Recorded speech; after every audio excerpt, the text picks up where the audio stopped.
গত ৫-৭ বছর বিভিন্ন জায়গায় কথাবার্তা বলার পর পরবর্তীতে আমি চিন্তা করে দেখেছি যে এমন অনেক কথা, আমার কথা যেগুলো আমি বলেছি, মনে হয়েছে এই কথাটা এইভাবে না বললে এইভাবে বললে ভালো, এবং মনে মনে লজ্জিত হয়েছি। ভবিষ্যতের জন্য নিজেকে নিজে একটা সংশোধনী দিয়ে রেখেছি যে এই জায়গাটা এক কথা এভাবে বলার চেষ্টা।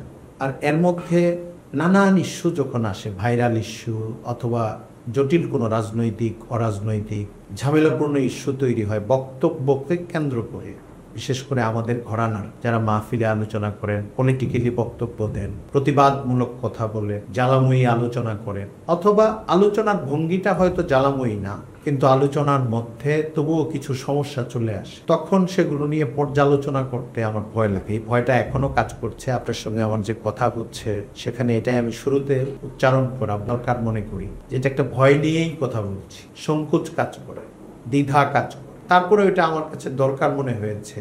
আমি কথা বলছি 2025-এর মে মাসের 6 তারিখ সন্ধ্যার পর। আমার কাছে একটা জিনিস মনে হয়েছে, বিশেষ করে ইসলামকে কেন্দ্র করেই তো আমাদের আলোচকরা, আলেমরা, রাজনৈতিক নেতৃবৃন্দ, অরাজনৈতিক নেতৃবৃন্দ তারা কথা বলেন ময়দানে, মাঠে। বেশিরভাগ গোছালো কথা শান্তভাবে যারা বলেন, সমস্যাটা তাদের হয় না যদি ইচ্ছাকৃতভাবে সমস্যা তারা না করে। কিন্তু ঝামেলাটা হয় জোরালো আলোচনার বা প্রতিবাদমূলক সমাবেশ এবং জ্বালাময়ী বক্তব্য দেওয়ার, তখন উচ্ছ্বাস তৈরি করা, মানুষের মধ্যে জাগরণ তৈরি করার প্রয়োজনেও কথা এক মাত্রা থেকে আরেক মাত্রায় যেতে থাকে। অনেকটা এইসব সময় এখতিয়ারও কাজ করে। কথা প্রথমে উত্তেজনা তৈরি করা হয়, পরে কথা তাকে আরো উত্তেজিত করতে থাকে। অডিয়েন্সের একটা সারা জাগানো অনুভূতি বা অভিব্যক্তিও আরো উত্তেজনার ক্ষেত্র তৈরি করে। এগুলো ঘটে। এসব ক্ষেত্রে আমার একটা খুব বিনীত প্রস্তাব থাকবে, সেটা হলো আলেমদের কোনো মঞ্চে, মাহফিলে, আনুষ্ঠানিক কথাবার্তায় অশ্লীল কথা না বলা, অশ্লীল শব্দ ব্যবহার না করা, অথবা সামাজিকভাবে যে শব্দটাকে গালি হিসেবে ধরা হয়, এটার পক্ষ বিপক্ষ দাঁড়িয়ে যেতে পারে, এরকম কথা না বলাটা ভালো। সমালোচনার জন্য হলেও না বলাটা ভালো। হয়তো আলোচনাটায় রদ করা দরকার, প্রচণ্ড প্রতিবাদ করা দরকার, পয়েন্ট ভিত্তিক তীব্র সমালোচনা করা দরকার। এমন ইস্যু সামনে চলে এসেছে, তবুও বাছাই করে করে এমন শব্দ ব্যবহার করার চেষ্টা করা যে শব্দটা আসলে নিজে গালি না, বিষয়টা গালির মতোই কিন্তু শব্দটা গালির মতো না। এই চেষ্টাটা করা আমার কাছে, আমাদের শ্রেণীর, আমাদের বয়সের যারা আছেন, আবার একটু কম বয়সী, একটু বেশি বয়সী, সমানেই কথা বলেন, বহু মানুষকে জাগ্রত করতে পারেন, তাদের খেয়াল রাখা। 2 নম্বর দিক হলো, ধরুন আমি যদি আপনাকে উদাহরণ দিয়ে বলি, অনেক সময় কথা বলতে গিয়ে এমন অনেক কথা বলা হয়ে যায়, এটা শুধু আমাদের অঙ্গনে না, অন্য অঙ্গনেও হয়, যে কথাটা আইন বিরোধী, অথবা যে কথাটা মামলাযোগ্য, অথবা যে কথাটাকে কঠিনভাবে ধরে ফেলা যায়। ওই কথাটা একটু ঘুরিয়ে বললেই, সংযমের সঙ্গে বা পরিমিতির সঙ্গে শব্দটাকে একটু ঘুরিয়ে বললেই এই পরিস্থিতি, অনাহুত পরিস্থিতি থেকে বেঁচে যাওয়া যায়। ওই জায়গাগুলোতে আমাদের খেয়াল রাখা। যেমন ধরুন বড় কোনো বাতিল শক্তির বিরুদ্ধে রাষ্ট্রীয় ক্ষমতায় বসে আছে অথবা দেশের কোনো জায়গায় আছে, তার সম্পর্কে কথা বলতে গিয়ে এক পর্যায়ে যদি একজন বক্তা বলতে থাকেন, আমি আপনাকে ফু দিয়ে উড়িয়ে দেব, অথবা আমি আপনাকে ধ্বংস করে ফেলব, তো এই কথাটা একটা জটিল কথা। এটা একটা আইনি পদক্ষেপের দিকে যাওয়ার মতো কথা, অথবা কখনো কখনো হাস্যকর কথাও হয়ে যায় যদি ব্যক্তিত্ব অনেক বড় হয়, পদ পদবীর দিক থেকে। এই কথাটাকে এইভাবে মুতাকাল্লিম,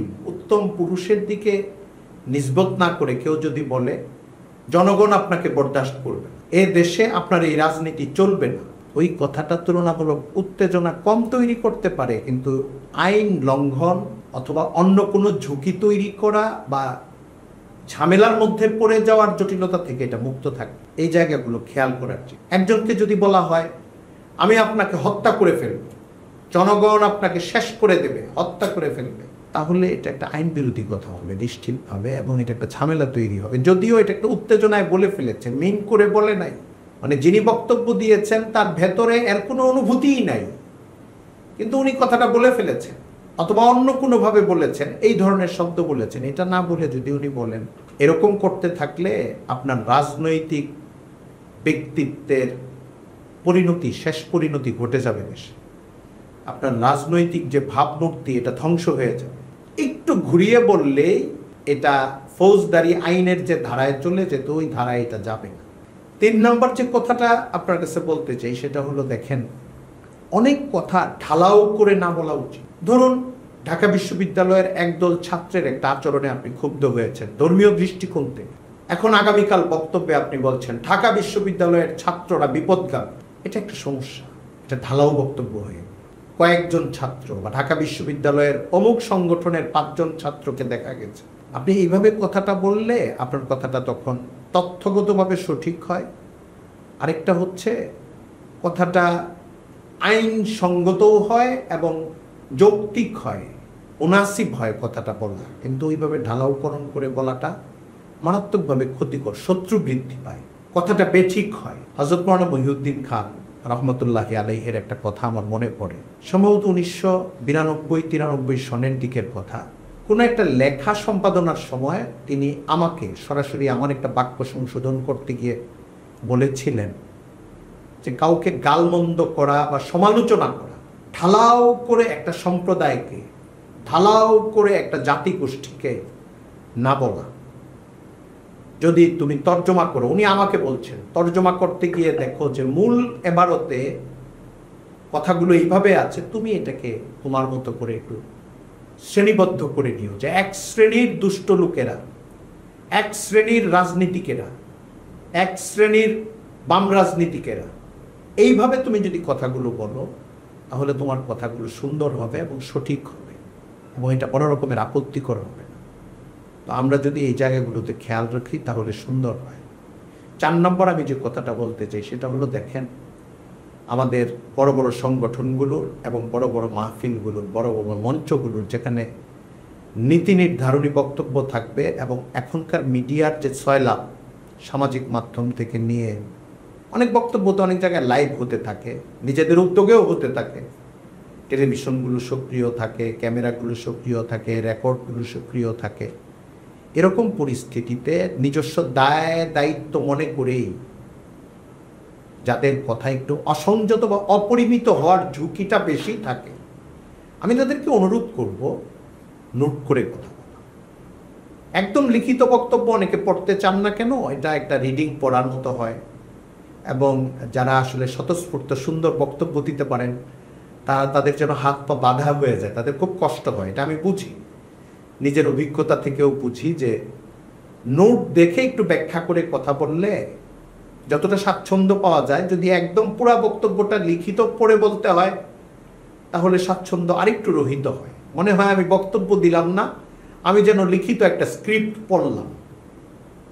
কিন্তু আমি অনুরোধ করব আমাদের এখন যারা কাজ করেন ময়দানে বড় রকমভাবে, জাতি যাদের দিকে তাকিয়ে থাকে, যাদের বক্তব্য রেকর্ড হয় এবং পরে ইস্যু হয়, ভালো হলেও মন্দ হলেও, তাদের কাছে অনুরোধ করব স্ক্রিপ্টেড বক্তব্য দেওয়ার চেষ্টা করুন, অথবা 2টা বা 3টা বা 4টা নোট করুন, ওই নোটের ভেতরে থেকে কথা বলুন এবং কোনো অবস্থাতেই পরিস্থিতিকে জাগ্রত করার জন্যে, অতিরিক্ত উত্তেজিত করার জন্যে ধারার বাইরে গিয়ে আইন লঙ্ঘনমূলক, অতি আক্রমণাত্মক অথবা জটিলতাপূর্ণ কথা না বলা।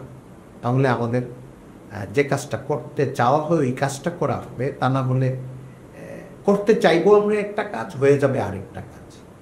আমি তরুণদেরকেও মনোযোগ দিতে বলবো এই জায়গাটায় এবং আমাদের বয়সীদেরকেও, একটু প্রবীণদেরকেও বিনয়ের সঙ্গে অনুরোধ করব যে যেই জায়গাগুলো প্রতিবাদের, গণসমাবেশের এবং মানুষকে জাগ্রত করার কাজগুলো আমাদের করতে হবে, আপনাদের করতে হবে।